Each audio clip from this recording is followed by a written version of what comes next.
Bاسm Yusuf is a beautiful guy and a great comedian. I don't like just describing him as the Egyptian-born Jon Stewart. He's a lot more than that because he has given millions of Americans perspective on the realities of the Middle East they didn't have before. Now, I'm not saying you're going to agree with everything, but that's not the point. The point is it food for thought? And the answer is absolutely yes. It's great to have you back. Thank you so much. You've been touring all over the world. Yes. You just gave me a little tasty bit in the commercial that you are going to tape your own special. Yes. And then we'll see where it lands. Yes, hopefully in October in the Wiltern in Los Angeles, 4th of October. Now, when they were chasing you essentially out of Egypt, did you ever imagine that living your dream of testing power through humor and human dynamics, that you would be not just in America, not just around the world telling jokes, but that you'd be doing a special and maybe, you know, who knows next? No, I never thought about it, but it's funny that you mentioned Egypt because I have to say that watching the news in America in the last few months kind of gave me a sense of nostalgia. I kind of like, it's like, oh my God, I feel like home. Because I remember— In a bad way. No, I mean, but in a funny way. Because when I was in Egypt, I was accused of all kinds of things. I was accused to be an American operative. Actually, one of the rumors that was written about me in the newspapers that like, I am a CIA operative that was recruited by Jon Stewart in order to bring down the country through satire and comedy. And the thing is, there was absolutely nothing that supports that. But, and there are a lot of my friends who know me all my life who actually stopped talking to me because they believe that kind of propaganda. And then I come here and I see the same, all kind of like conspiracy and whatever, you know, like, you know what happened in the colleges? Mm-hmm. Like I watched you, like you said, you said they were, the college students were funded by Hamas and Muslim Brotherhood? Yes. Wow. How do you know what does that mean to me? Because like in Egypt, it makes sense that America can infiltrate Egypt and it like fund people inside. But when you tell me like Hamas is funding people inside America, this is like the Amish hacking NASA. It's like the Wi-Fi in the Hamas tunnels really work that well.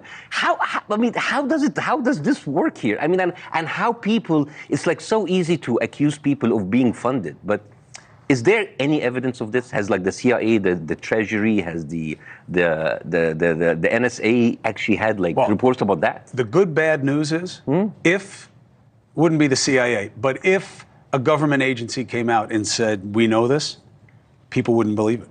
I know, but like, how come those people, you're talking about like treason, espionage, training camps. I don't know, like where Hamas were training these college people, like in Washington No, I don't Square. think that's the suggestion. I think the suggestion is a concern of transparency, is that you have petrodollars finding their ways. And when I say petrodollars, I mean oil-producing states, whether like it's what? Like who? Saudi. The our Saudis. ally? Well, our are they? ally is Are they, or is it a convenient relationship? But it doesn't make sense. Where you're being friends with a snake. So Saudis and Qatar, who have the biggest That's American, right. U.S. A lot of money in like universities to fund Arab studies and Middle Eastern studies programs. What do they get for that money? And protests? What do they get for that money? Do they help fund the organizations? Is that bad if they do? These are provocative questions that we've never dealt with. But it's interesting when we talk about funding and how we talk about like how students who what they have showed up for the funding is like a couple of tents from Amazon, and we don't talk about the funding of AIPAC. 15. You just mentioned the opening. 15. Yeah. Isn't that more important that a foreign nation is buying our election? Isn't that more important? Isn't that like like how come like not every single I think it's news the same. show? I think it's the same question because I don't think AIPAC is buying your elections any more than any other dark money gets to fund elections and have influence. Money is everything in our politics. How many foreign countries are influencing American election like Israel affecting ours? I have never I haven't heard of the Qatari or the Saudi lobby putting $15 million in a local district in New York just because a guy said that he doesn't agree with the... No, he said Israel's committing genocide. So? What do you mean so? So what? So I mean, it's like I know that one of his things that he denied what happened, like the rape and whatever. But like in a country where that matters too, by the way. Yeah, when you deny reality, you create an impression of Jewish people, not just Israel. No. As liars. A lot of Jewish people don't agree with Israel. So don't conflate both of them. And second, in a country where you're allowed to deny the existence of God, you're even allowed to deny that Biden won the election, while AIPAC has actually financed more than 104 Republican candidates who did not sign the ratification of the 2020 elections.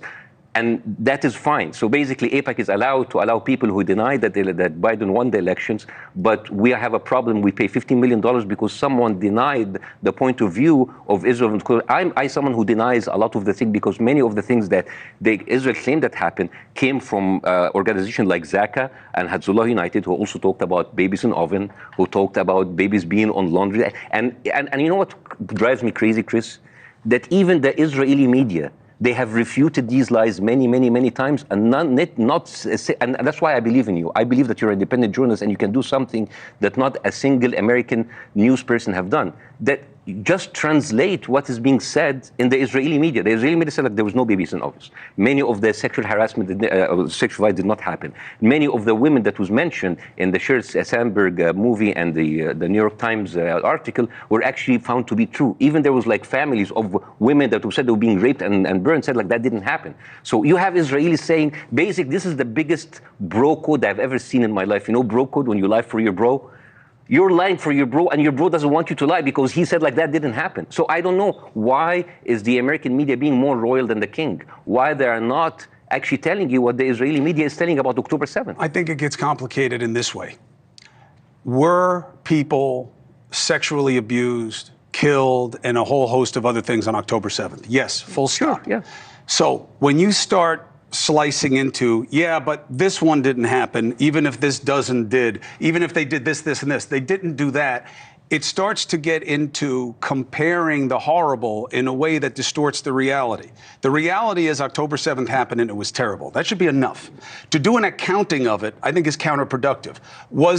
Does it matter that there weren't the dead babies and the headless babies? Yes, which is why I brought it up so much with the IDF. Because the decapitated babies in that oven, was a very powerful image. All of that was actually made in order to have people turning a blind eye for the genocide. And I believe what's happening is genocide. And if you don't like the word genocide, how about too much killing? We can say the extreme. Well, they're very different things. And here's why I don't like genocide. We both know, if the Israeli army wanted to kill as many people as they can, there'd be no people left there. Let's do. Here's the thing. Listen. I actually, one of the things that the exercise that I try to do is I try to see things from Israeli point of view. I understand that there's like a lot of anti-Semitism. Like there's a lot of anti-Semitism. There's a lot of people hate us, and that's why we need to kill as many Hamas people, and we need to eradicate Hamas. There's a collateral damage. We can't do anything about it. But I don't think that's enough. Because when all of this, like so far, 40,000 people killed, those people have families who have children that will be alive, right? Those people, do you think they will love Israel anymore? No. So they will be hating Israel. New generation of enemies. So what should we do? Israel should kill those people too. And when Israel is comfortable enough with killing as many people and taking as much land and it's safe, you will have another problem. You'll have all of the Arab countries and the Muslim countries around. Do you think they will love Israel? No. So you eliminate and kill those countries too. And then by the time that Israel is comfortable enough with as much land and as just people that they kill, you will have a bigger problem. You have all of these white people in colleges that are against Israel. That's a lot of anti-Semitism. So they go and they're killed. And the thing is, we will only be safe. But they've never acted on that instinct anywhere. We will only be safe if Israel is safe, and Israel will be safe if all of us are dead. But that's never happened. If anything, a history that Israel is struggling with right now in its relationship with the United States is that the United States has consistently stopped them from fighting back against their enemies. How can you say that they stopped them? They stopped them by sending them $26 billion and right now a quarter of our ammunition? They're slowing That's a down. Great way. They're slowing down weapons. Bاسم, let's talk about the United States for a second. Yes, please. If you had American hostages, the way Hamas has the hostages that they won't give back, even though that would be their best leverage move, give the hostages back. Any killing that happens after that, you obviously have high ground. And say, why are you doing this? We gave you the people back. Now it must just be malice. But they're not giving them back. So basically, if they were all Americans, that place would be razed. I like this discussion. It would be razed. What would America do? I love that discussion. Yes. And I want to much more than Israel and has. I tell of all of the kids watching us. Much more than Israel has. Whenever you are faced with this dilemma, what if you have a moral dilemma, always ask yourself, what would America do? Because that is a very impeccable track of foreign wars. WWAD. So what should we do next? I mean, if America, what's next? Sending them like chicken pox blankets? I mean, this is what America would do with all of that history, is like taking marriage advice from Henry VIII, like till death do us part. But literally. It is relative. It's like taking inclusion tips from the Inquisition. Yeah. Yes, but that is the state of play. And look, it's not like we're dealing with the Middle East with the most genteel people. I could make a very easy argument that I'm sure you would accept that your home country, Egypt, their border wall with Rafah and Palestine does not speak to brotherhood. You want them out. You don't want more to get in. You don't want more in Egypt. You have not treated the ones that are there as well. Let's talk about like something that's so I don't know about the Arab Brotherhood. Let's talk about the secondary effect of the killing. I told you this example before. This is like you going in, killing someone in Fifth Avenue, and you're angry at the neighbors for not burying the corpse.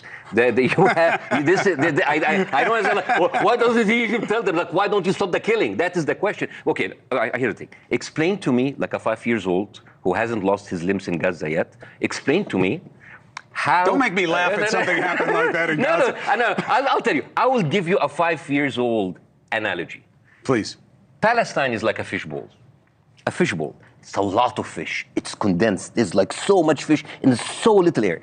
And Israel is like the person over that bowl and just like crashing the bowl, killing the bowl, taking the fish anytime. Because we talk about hostages, but we never talk about Palestinian hostages. There are like before October 7th, 5,000 Palestinian hostages in the prison of Israel. Now there's 12,000. Every single day, Israel can go in any house, take the house, burn the land, burn the olive oil, take the people, put them in. Isn't that hostage? That is a hostage situation that's been going on for years. But so Israel can do anything with this fishbowl. At a certain point, Israel is just hovering over that fishbowl. And then at one moment, a fish crazy enough, suicidal enough, will jump from the bowl through the air, bite the pinky of Israel. And Israel like, oh my God, that bitch bit my pinky. My hand was not even in the bowl. And then they go in and they destroy the bowl. And all you can see is Israel pinky. You know what I call this? Tunnel vision. Yes, I don't love the analogy because the pinky, I get it. The pinky is not a good analogy to October 7th. Really? And no. It's not just how many civilians were killed on October 7th? For Israel, let's say it was 800. 373. Let's say it was they say it was 1,400. No. Oh, it's amazing that you mentioned the number, because October 7th. Well, I didn't make it up. No. You were right. October 7th, the first number that came out was 1,400. Right. Then it was revised to 1,200. Then the final was 1,129. 373 of them were civilians. Right. 56 of them were military and police. So 370. Why do you think the number came down from 1,400 to 1,129? Because it was inaccurate. No. Why?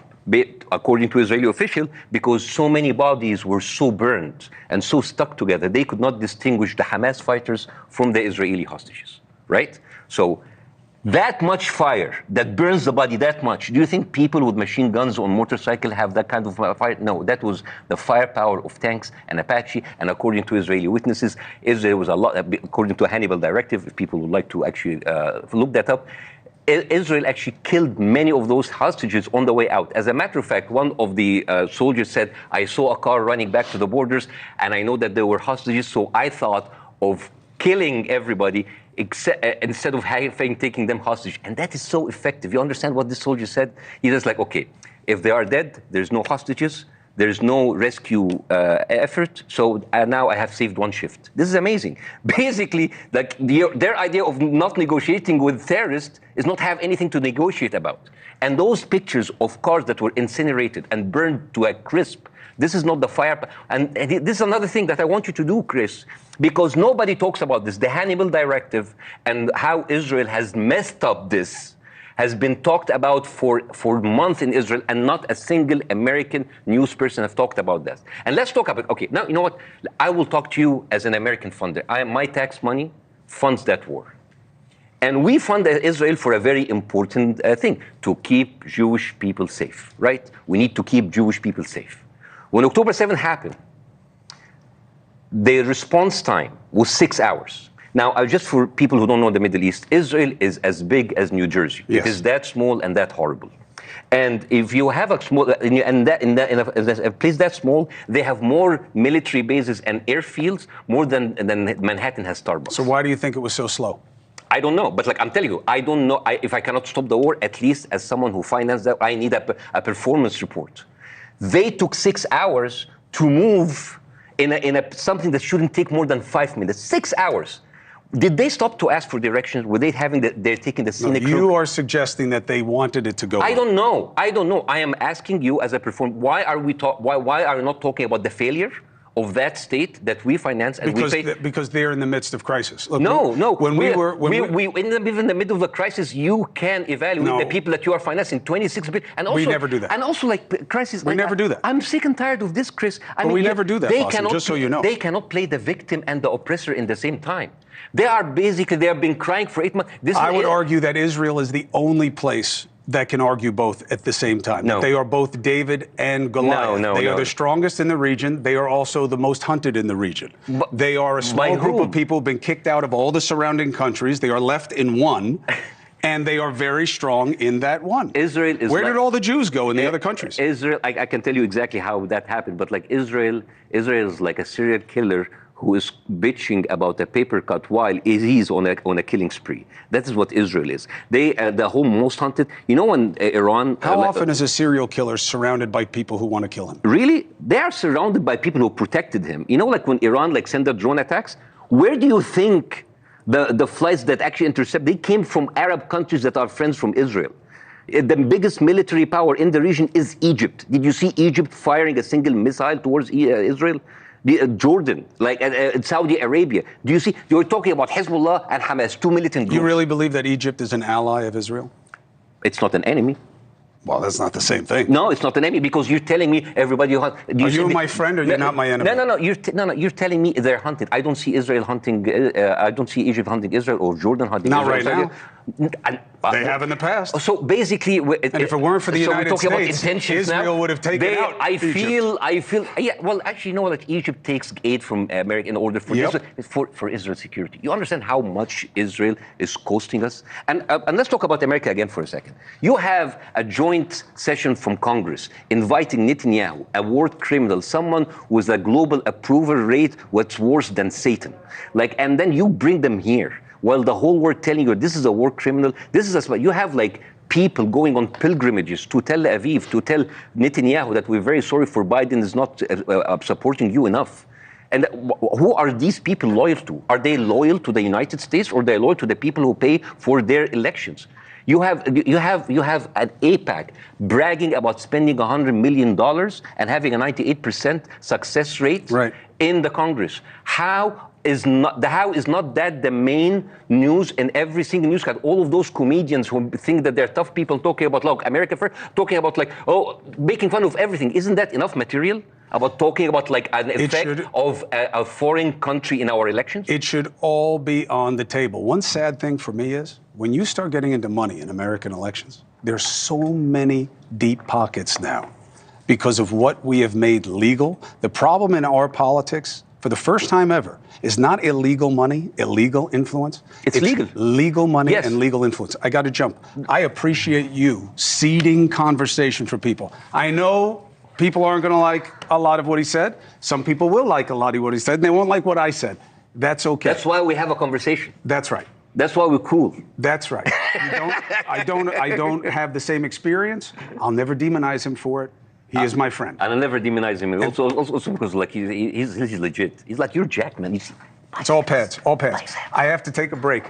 Bاسم Yusuf, okay? He is a brilliant comedian. I know we're talking politics, but he has many talents. شكرا لكم على المشاهدة. ننتظر تعليقاتكم الرائعة بفارغ الصبر، ولا تنسوا الاشتراك في القناة وتفعيل جرس التنبيهات ليصلكم كل ما هو جديد ومثير. نراكم في الفيديو القادم. إلى اللقاء.